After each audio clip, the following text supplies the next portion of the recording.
Hey friend, welcome back to Fig and Farm at Home. I'm Danny, I'm your host here, and I am so glad you're here. Today I'm bringing you an oldie but a goodie. We are talking about cleaning your house. What do you think about that? Do you love cleaning? I've only met a handful of people, and maybe not even a handful, like 2 fingers full. I've only met maybe 2 people who absolutely love cleaning. The rest of us think it's a chore. And of those, most of us think it is a bore. I fall into the bore category. I don't care for it. However, I have developed a system that works for me and my family when we are in the rhythm. Of course, sometimes we fall off that rhythm, but that's what we're talking about today. I'm bringing back this episode that showcases what system I use that could be useful for you, but it's not really about saying, hey, use this one thing and it's going to be magic and this is the one for you and it works for me, so it's best for you. Nope, it's none of that. It is, however, going to teach you some of the questions to ask yourself when you are struggling with the idea of maintaining a consistent cleaning schedule, because we like a clean house. It's the chore of it, right? That kind of gets in the way. It is I would rather be doing something else with my time. I totally get that. I can name off the bat 25 things I would rather do than clean my house.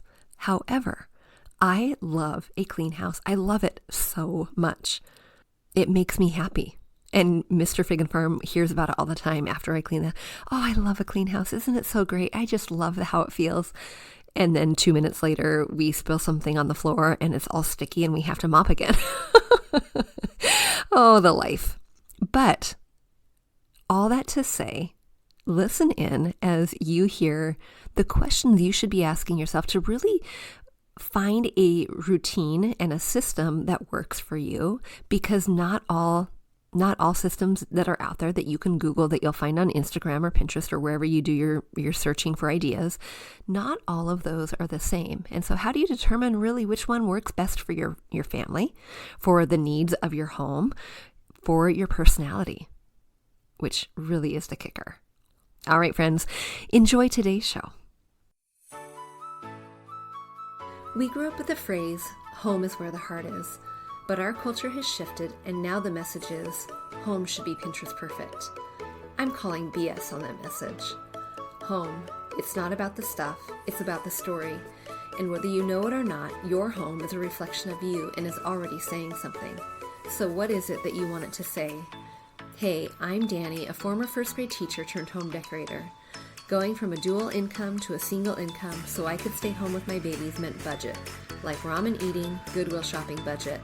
And I learned a few things along the way, like how to bring big style to your home without breaking the bank. And I'm sharing it all with you.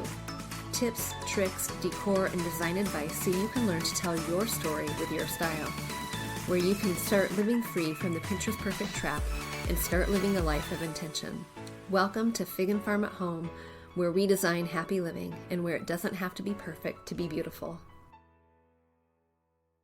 In my intro, I may have misspoke. I think I said, and I quote, this is one of my very favorite things, or maybe it was like, this is fun. Okay.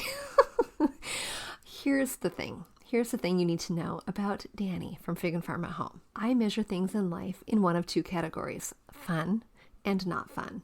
And if some things are fun, they definitely need to be repeated. If it falls into the not fun category, forget it. You can say, no way, Jose, I'm not going to do it, except for when you have to. So is cleaning fun? Let's clarify. Nope, it is not. Not for me. Do I like a clean house? Is a clean house fun? Yes, it is. So in case you think I am one of those crazy clean ladies, I really wish that I was, but I am just not. But I have developed the system that makes it more bearable and makes having the feeling of the fun, clean house a little bit more approachable, a little bit more attainable, and a little bit more enjoyable. So before I share this cleaning system that works for my family and I want to share this, that any of the systems I'm sharing throughout the Systemize Your Home summer series, these are not end-all be-all. I am definitely not proclaiming that this is the one, this is the best, you should do this. I am going to be sharing it because it did take me a while to figure out this was the right run for me. But I'm actually going to take us back about 5 steps to help you understand and ask the right questions in order to develop a system that works for you and your family. The process that I went through to not just say, this is the best, but the one that says how we come up with the idea of the one that is best for us. Because the reality is that you have probably, if you are struggling with cleaning your home on a consistent basis, you have probably searched the interwebs. You've probably landed on Pinterest for far too long trying to figure out which one works best for you, which system is best for you. And there are so many to choose from. And you might try one, you might try it for a couple months, you might try it for 15 minutes and realize that it's just not going to cut the snuff. But the questions that you need to be asking yourself are the things that matter most. Because the thing I'm going to share today, the system I use for my own family, is the one that I realized works for me. And I'll tell you why it works. But before we get there, let's have a little fun. Because I did go and spend some time on Pinterest. I only spent about 5 minutes, and I learned several things. I'm excited to share with you how little I pay attention to the things on Pinterest, actually, because this is hilarious. I'll save that one for last, but here we go. What I realized is that not only are there so many ways that you can clean your home, but there are so many people claiming that their system, the thing that they're using in their home, is the number one way to do it. And it might be, but it might be for them. So here are some things that I ran across. I ran across day-by-day schedules. I ran across cleaning by 15 minutes a day. I ran across ideas like zone by zone, separating your home into different compartments, or maybe room by room. Of course, we have the spring cleaning ideas. We have the tips by the pros, what the pros do and what they recommend for you to do and not to do. We have the deep cleaning recommendations, the ones where we are just going to be going all in for hours at a time. We have the company's coming, oh crud, what do we do? approach, which I will be sharing with you in just a minute. And then we have something by the Fly Lady. Okay, here's where I giggle quite a bit, because apparently the Fly Lady is to cleaning and organizing on Pinterest like Marie Kondo is to decluttering. I had no idea who the Fly Lady is, but apparently she's been around for a couple years, and she has all kinds of ideas, all kinds of opinions, and about lots of things. And her approach is a combination of several. So zone cleaning plus the 15-minute a day approach. All right, if you want to learn more, go ahead and go check her out on Pinterest. But the one I want to tell you about before we talk about the questions you should be asking yourself is this one. This is the oh crud, company's coming approach. This is the fake cleaning. Okay, do you want to learn how to fake clean? In my house, this is what it looks like. Quick, shove everything into the office.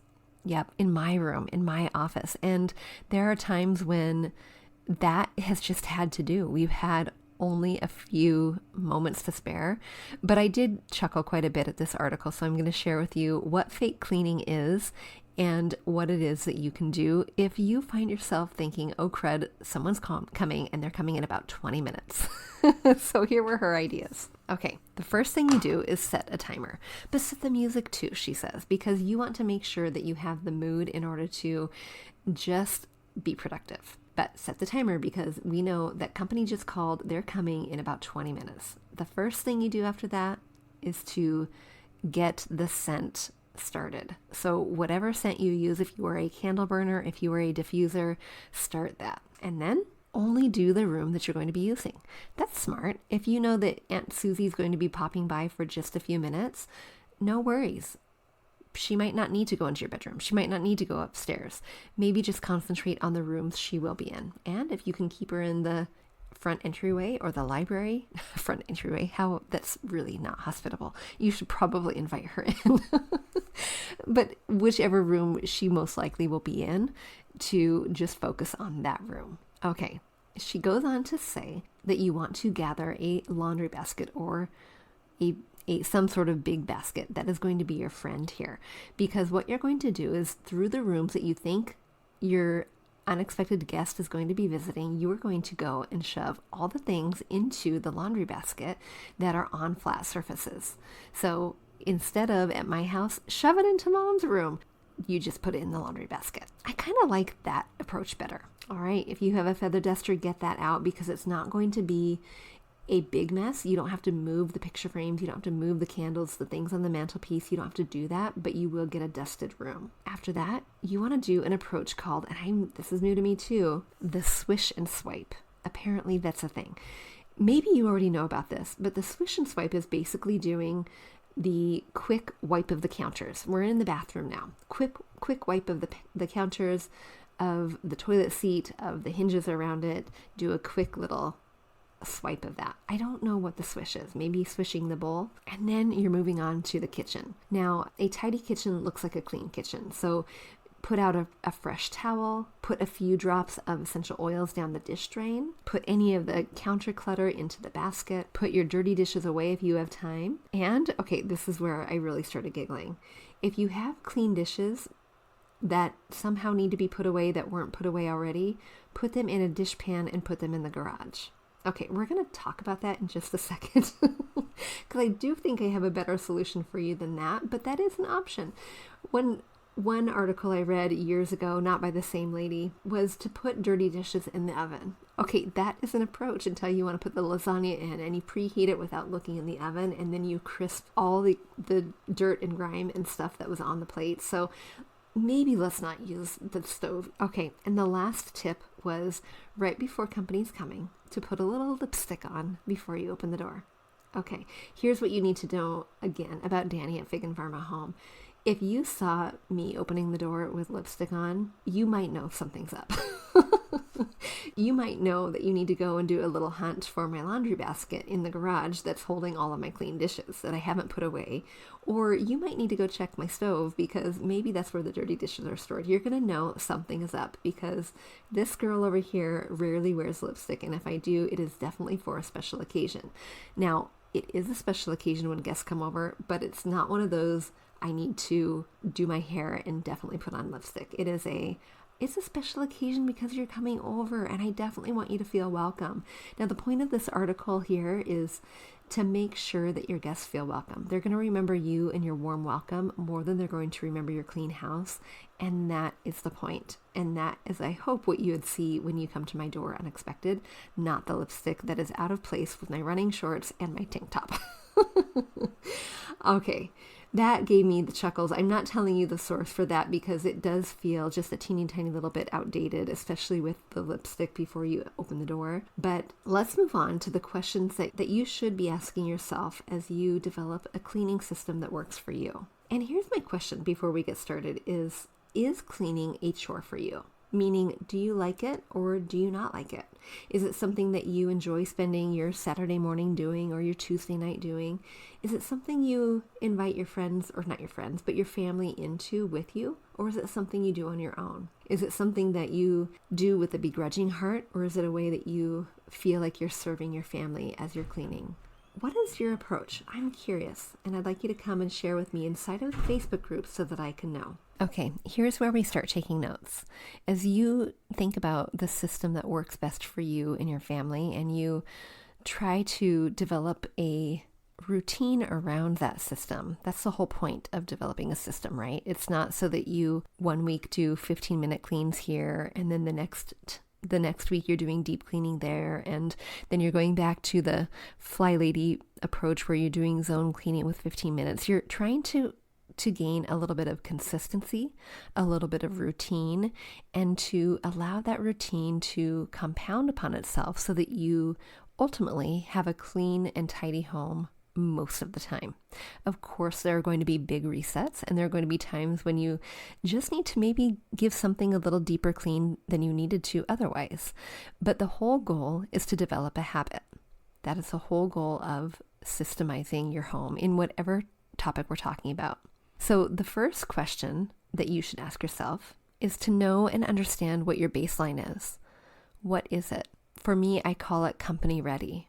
What does it look like when I'm expecting company? not within that 20-minute time frame like the fake cleaning, but legitimately, if I know mother-in-law is going to be coming over and spending the weekend, or if I know I'm hosting a dinner party, or if I know something a little bit bigger is going to be happening, where I know that I'm going to want to have the clutter picked up, I'm going to want it to be tidy, I'm going to want to have, yes, for me, the baseboards, I'm going to want it to feel clean. What is your company ready standard? And only you know what that is. For me and my husband, if you were to ask each of us, it looks vastly different. In fact, when it's time to get ready for company, and if we haven't maintained this system, sometimes we have to scramble a little bit, work a little bit harder. And oftentimes, Mr. Fig and Farm will say, what is your priority? That's a great question to ask, but of course my response to him is everything. Company's coming. But if you develop a system that works for you, your everything doesn't need to be so desperate. So, and whoever is your helper doesn't necessarily need to ask that question. That's the goal. So understanding what your baseline is. And it's going to look different. I know I have friends, for example, who their baseline is really not super tidy. It is not a deep clean. It is not things need to be picked up off the floor. Things need to be organized and stacked, and the kitchen needs to be free of clutter. They're comfortable with that. That is their choice, and it's totally fine. But understanding what your baseline is, what your company ready standard is critical. Are you okay with that? Or does that stress you out, but not your husband, or vice versa? And respecting what that is of the other. So for me and Mr. Fig and Farm, for me, having company ready means I really would rather not have dirty clothes sitting on the stairs waiting for going up to the laundry room. I would really rather not have that. I would rather have things looking visibly dusted. I really would rather have it look and feel comfortable, because I know if it doesn't, I'm not going to feel comfortable. And if I don't feel comfortable, I'm not going to be in a posture that makes my guests feel comfortable. And ultimately, when you host someone in your space, you want them to feel comfortable. It's not about how new things are, or shiny they are, or any of that. It's about how they feel in your presence. And I know if I'm not feeling good in my space, they're not going to feel good. This leads right into number 2, which is to have open communication. What does your communication look like surrounding what your baseline or your company ready standard is? If you have high expectations, but you're not communicating how it makes you feel when people come over and your house looks like a disaster, there's a disconnect there. Communicating to your kiddos that actually it kind of stresses mom out when people come over and we haven't dusted for a while. So can you help me out a little bit? Or communicating to your spouse that actually, you know what, I don't feel like we really need to work so hard when your mom's coming over. So if you don't feel like it, I don't feel like it. But having that open line of communication is going to be essential, not just understanding your baseline, but throughout whatever system you're going to be implementing when you finally land on one that works for you, so that you can communicate and delegate, which is number 3. Delegating, getting help from those you live with or not, is going to be something that when you establish early on is going to be beneficial for you. So if you are of the mindset that it's better to do it by yourself because it's going to be done best, great. But understanding that it's an unrealistic expectation to then hold a grudge for those who are not helping you. Or if you know that delegating means just finally deciding to set aside the funds to hire someone. Maybe it's a local college student. Maybe it is someone who is a single mom who can only work when you're watching her kids and would love the extra funds. Maybe it's a really professional cleaning company that you know you're going to be paying big bucks for, but it is well worth it. Whatever that delegation looks like for you, understanding what that is, communicating with your partner or who you share your space with, and then going from there. But not communicating and not delegating based on what standards you have and the goals and hopes for your space would be a disconnect. The 4th thing too, and this is the most important to understand what your system is, whether it would be beneficial for you to do a daily 15-minute a day, whether you need to do a zone cleaning, whether you just need to go all in every month do a deep clean, whatever system works for you. These are some of the things that I asked myself in order to really decide what was best for me. And that is to understand what your daily, weekly, and monthly recurring tasks are. What are the things that you need to do in your cleaning routine daily in order to be company ready if someone were to pop by? What about weekly? And what about monthly? What are some of those things, and how do you then create the system around it to support those weekly, daily, and monthly tasks? For me in my home, because we are living with animals, there are daily tasks that feel sometimes really laborious, but then there are some weekly ones that feel like we can get away with not mopping more than once a week. And honestly, if we do 10 days, it's not going to be the end of the world. So my daily tasks in my home are taking out the recycling, emptying the dishwasher, loading the dishwasher, swishing and swiping, which apparently is a thing. I didn't know it was a thing. It's just something that we have the bathroom cleaner do. They don't necessarily swish and swipe the counters, but they do swish and swipe the hinges around the toilets. Now, this may be a product of being a boy mom. Maybe I could get away with not swishing and swiping if I had girls. I don't know. Someone who has girls, please tell me. Or maybe don't. Maybe don't. Laundry is a daily. Doing the floors is a daily. And by floors, I mean just a quick vacuum. And we have purchased a vacuum that is easy for the boys to run on their own so that they can get a quick, maybe a swish and swipe here, I guess. Maybe it's not the same. I don't know. Maybe that concept isn't transferable. But they can quickly do the hardwood floors and the little area rugs, and tidy and fluff. So at the end of the day, I do a quick daily reset. And what that looks like is, if we've watched TV, I put the pillows back. I do love having a cute little couch. I love having the pillows and the throw blanket out. That takes approximately 30 seconds. It is not a big deal, but it makes me feel better when I come down the next morning in order to have a couch in a living room that looks presentable. I'm sure I'm missing some things, but going into my weekly chores, my weekly tasks in order to be company ready: mopping, vacuuming the stairs and the hallways upstairs, deep cleaning the bathroom. And by deep cleaning, I mean we're scrubbing the toilets, we're really cleaning the sinks and mirrors, things like that, changing the sheets. Of course, company's not going to know if I've changed my sheets or not, but it makes me feel better if I do that weekly or so. And then for me, because we do have kitties, de-kitty furring the window treatments. And then monthly, we are kind of doing a deeper clean. This is where I dust in places that maybe mother-in-law wouldn't necessarily know, but I know, and they're going to be ready every month. And so it allows those weekly and monthly tasks to be not such big, deep cleaning things. So for example, some of my monthly tasks would be to really give the front porch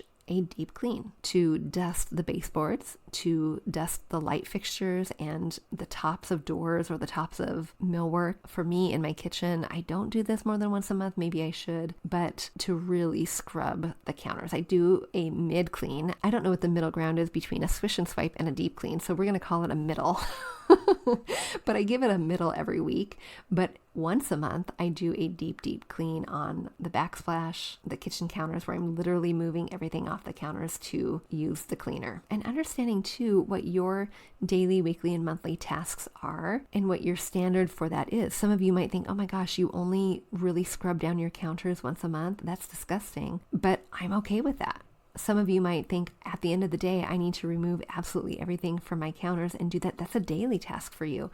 Understanding what that is and which category it goes into is going to be really important. But now, how do you do it? Are you going to set up a daily schedule, put it on a calendar? Are you going to separate it by room, and each day of the week you just tackle a room? Maybe you have more than 7 rooms, so you have to do 2 a day. Maybe you are going to be dividing these tasks into zones. Maybe you'll be like the fly lady and do zone plus 15-minute time periods. For me and my family, we do zone cleaning, and I separate our home into 4 quadrants, and I've designed these not necessarily by location, though it has worked out a little bit that way. And those quadrants have about 4 rooms in it each, and inside of those 4 rooms I have one room that is pretty large, like the kitchen, but the kitchen isn't in the same quadrant as the living room because those take up a vast majority of time. But I might have the kitchen with the downstairs hallway and the little sunroom. I might have the living room with my office or the downstairs bathroom. I started this by writing down all of the rooms in my home and creating the zones based on location and being similar in location. And for me, that looked like taking a bird's eye view. And imagining that I was at the top of my home looking down and doing a cross section, dividing my home that way. And it did turn out to be pretty equal. Each quadrant has about the same amount of work per week. And for me and my family, we do have daily tasks, and those tasks are divided into chores for each of us. A lot of them for the kiddos. You've heard me say that some of those daily chores are just a reminder that we are part of a family, we work together. It is also a motivator, quite honestly, to have screen time. Yep, that is how we do it at our home. And we want to make sure that our kiddos are not just sitting behind screens all day. So they do have to do their part. I definitely don't want to be working and scrubbing and cleaning while they're just sitting with their little feet up, eating bonbons, looking at their screen and saying, "Hey, Mom, you missed a spot." That doesn't work for me. But understanding what works for you is critical. If that works for you, fantastic. Going back to my zone cleaning, I know that for me, I do the daily tasks, of course, daily. They're going to be just cursory. It's not going to be the deep clean. But I know that, for example, if my downstairs bathroom and my kitchen are in quadrant number 2, and it's week number 2 in my month, I am going to Saturday morning spend an hour deep cleaning. And that deep clean gets that quadrant ready, company ready, for the month. I'm going to touch it again, of course, with my daily tasks every day, but they're really little and they're minimal. They don't take a whole lot of time. But then week number 3, I'm going to be working on quadrant number 3. Quadrant number 3 might be my living room, my office, and my sunroom. It doesn't take a whole lot to do the dusting, to do the baseboards, to wash the textiles that are in that room. It doesn't take a whole lot of time, but it's going to be company ready then throughout the month. Same thing with quadrant 1 and quadrant 2, but the best suggestion if you were using a zone cleaning method is to really divide those rooms based on, realistically speaking, what works time-wise for your family and who's going to be doing it. Right now, my kiddos are responsible for their own bedrooms. They have their bedrooms in one of the quadrants, and I might come in, I might help a little bit. I might do the vacuuming for them since I'm going to be vacuuming anyway, but it's going to be paired with something that's a little bit needing a deeper clean, like my master bathroom. It's going to be paired with that in my bedroom so that I'm doing those 2 tasks while they're doing their own bedrooms. If you want to know a little bit more in detail how I do my zone cleaning in my home, go back and listen to episode number 75. I go into a lot more detail explaining how it is that I divided my quadrants and what it is we do in each little section. But the point here is this. When you understand what your baseline or your company ready standard is, all of the daily and weekly tasks support the deeper cleaning that is happening once a month inside of the quadrant or zone cleaning. It's like a little synchronized hamster wheel of cleaning. And I have tried over the course of years to play with the Monday I'm going to do this room, Tuesday I'm going to do that room, Wednesday, and that got laborious. It did not work for me, and it felt really very defeating. This has been the most manageable, easy system that I've been able to maintain, and that's why I'm a big fan. But which one are you a fan of? And this is number 5. This is the question, not really a question, this is the task point to understanding which system is best for you. And that's just to experiment. But when you've done the foundational work of understanding what your baseline or company ready point is, when you've communicated the needs with your partner and the people you're sharing your space with, and when you have delegated responsibilities, you can decide what makes most sense for you. Do you have always a free Wednesday and you have 3 hours? Fantastic. I don't know. How long would it take you? It would take me more than 3 hours to clean my home, but maybe it doesn't for you. Is that going to be the system that works best for you? Or do you want to give it a go to try the zone cleaning, but 15 minutes a day sounds pretty great. But if you're struggling with maintaining a consistent cleaning routine, going onto Pinterest and experimenting with all of this cleaning system is best, this is the best way to do it, this is the number one way to clean your house, all of those that are flashing at us are going to do no good if you don't understand these foundational things. That's the work that should be done first. So let's review so you know. The first thing is to know your baseline. Understand what your company ready standard is so that you can get to that point and build backwards. Number 2, communicate with the people that you share your space with. What do you need from them? What does it make you feel like when your space doesn't feel clean on the regular?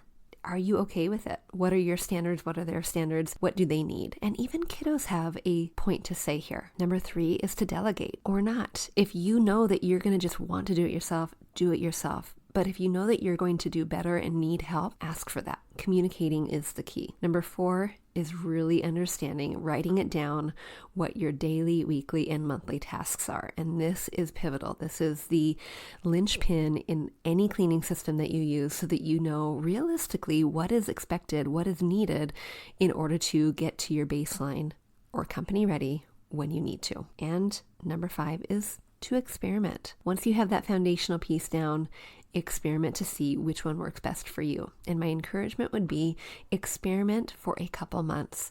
Because if you're going to try the zone cleaning and the zone cleaning is on a 1-month rotation, you might not know if you like it or not until you get to month 3. I knew after month 4, probably when I experimented, that this was the key, the ticket for my family. All right, friends, I hope that was helpful for you as you strive to maintain a consistent cleaning routine in your own home. Whatever that system's going to be, drop it into our Facebook group so that we know. And if you are a fan of cleaning, hey, I want to meet you. You may be a unicorn, but we are bound to be design besties. All right, friends, until next time, I'll see you soon. Hey, real quick before you go, if you learned something new or found value in today's podcast, would you head over to iTunes to Fig and Farm at Home and leave a review and subscribe to the show? That would be awesome. And if you'd like to connect with my community of mamas who are learning to be intentional storytellers within their own homes, join us at bit.ly/design101 group. There's always more room at the table. See you soon.